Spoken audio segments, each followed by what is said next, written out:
Welcome to Werezilla's Retrospective. I'm your host, Werezilla. I've actually been reading up on some of my family history, and it turns out I come from a long line of reviewers. Neat. And on the subject of ancestors, let's talk about the Assassin's Creed franchise.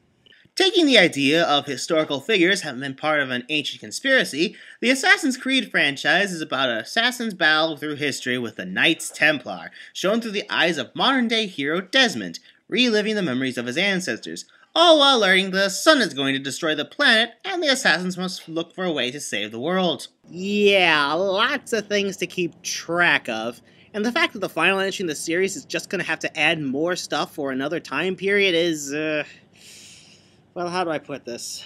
While Desmond's memories of his Italian ancestor Ezio had to end eventually, the fact that it went on for so long makes the ending on someone who has only one game to work with is going to feel kind of rushed. Though I guess that's always a worry no matter what franchise, so let's just see how this turns out. We open with Desmond, his father William, and allies Sean and Rebecca uncovering an ancient temple made by the First Civilization. Of course, Desmond is knocked out by one of the precursors, Juno, telling him to find the key. Okay, so first we had to find one of the pieces of Eden, then we had to find a vault, then we had to find another piece of Eden, then we had to fix Desmond's broken mind, now we have to find a key. If you want the assassins to stop the sun from exploding, why did you make it so hard? So William and the others put Desmond in the Animus, the machine that allows him to relive his ancestors' memories, showing him a new character, Haytham Kenway. Haytham travels to the British colonies and with the aid of a young Charles Lee, gains a small following of allies in the colonies. He also gets the key our modern-day heroes are looking for, and searches for the temple that Desmond and the others are in right now. With no success from Lee, Haytham instead decides to get the aid of a native woman. What do you want? Well, your name, for one.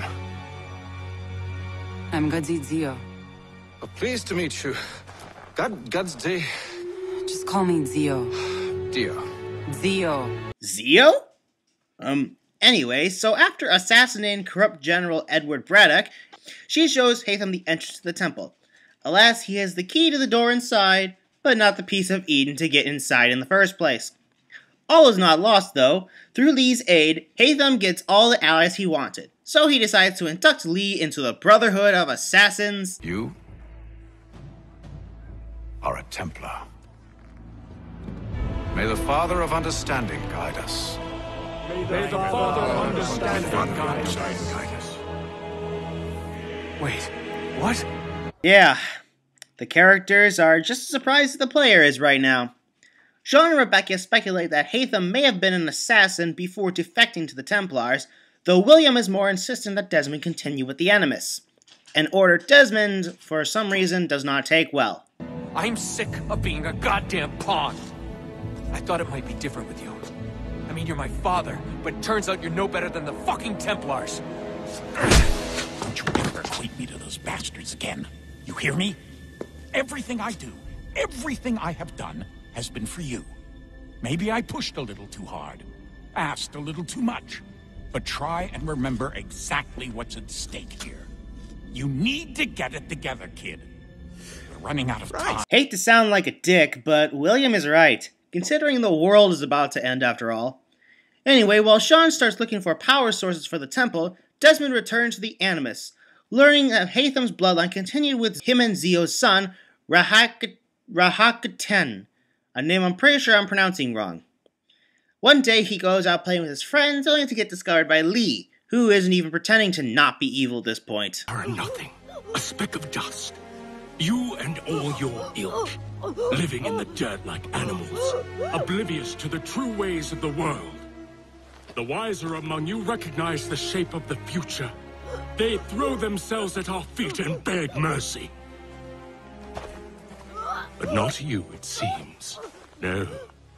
You cling desperately to your ways, too ignorant to know your folly.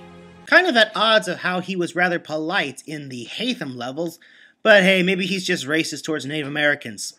A few hours later, Ratahabajaba returns to his village only to find it on fire and is unable to save his mother in time. Years pass, and after a level that basically teaches the player how to climb trees and the new hunting animal mechanic, the clan mother of his village gives him a piece of Eden. Juno appears before Rabahagawagagook, revealing his people are in danger and he should seek out the assassins. He eventually reaches his destination, the home of former assassin Achilles. Though Achilles is less than thrilled to see Raphael, and for the second time in the game, someone easily brings him down.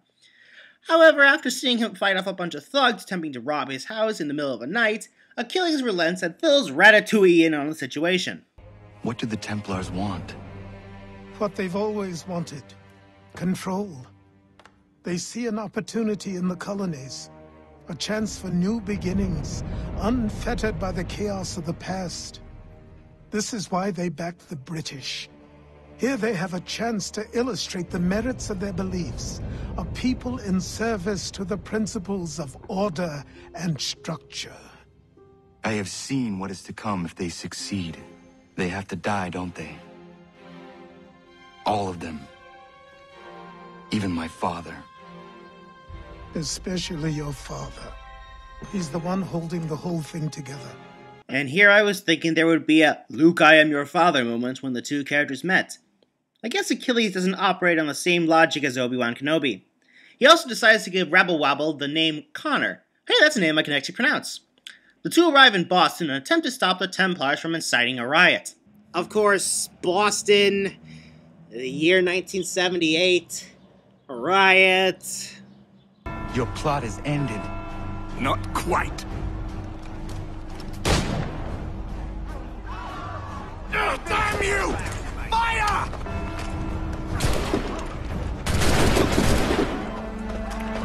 Yeah, we're not changing history today. So as Connor trains, we learn another new game mechanic, ship-to-ship naval combat. It's amazing just how much cooler a game gets when you just add pirate battles. Just look at Sly 3 for proof. Back in the present, Jean finds one of the power sources, which leads to Desmond's first real playable level. The most he's had in the past was the opening and ending of Brotherhood, so it's nice to see Desmond get in on some of the free running and climbing of this game. Desmond gets the power source, only to be confronted by Daniel Cross!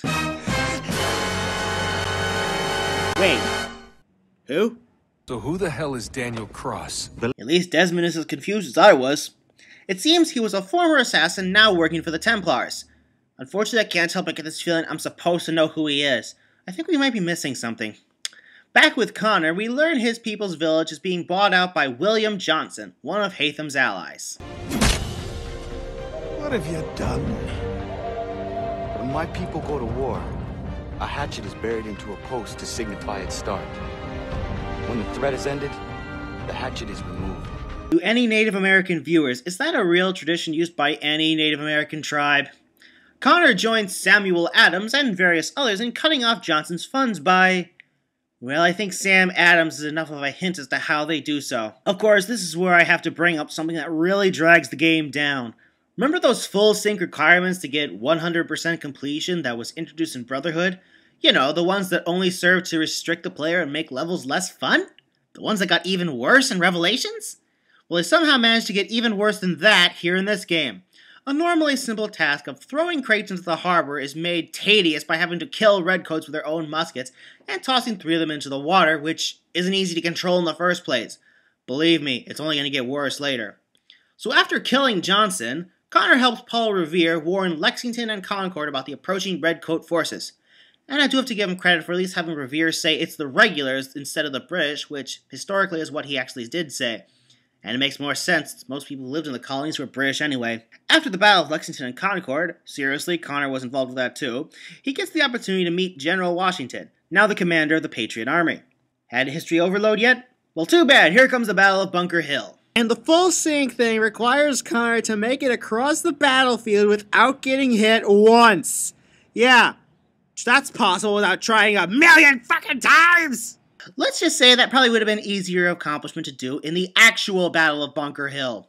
Next up on Connor's hit list is Thomas Hickey, who may have caused the most amount of smashed game controllers the full sync missions ever gave me, as I have to chase him down without shoving anyone. In the crowded streets of Boston. Bull fucking shit!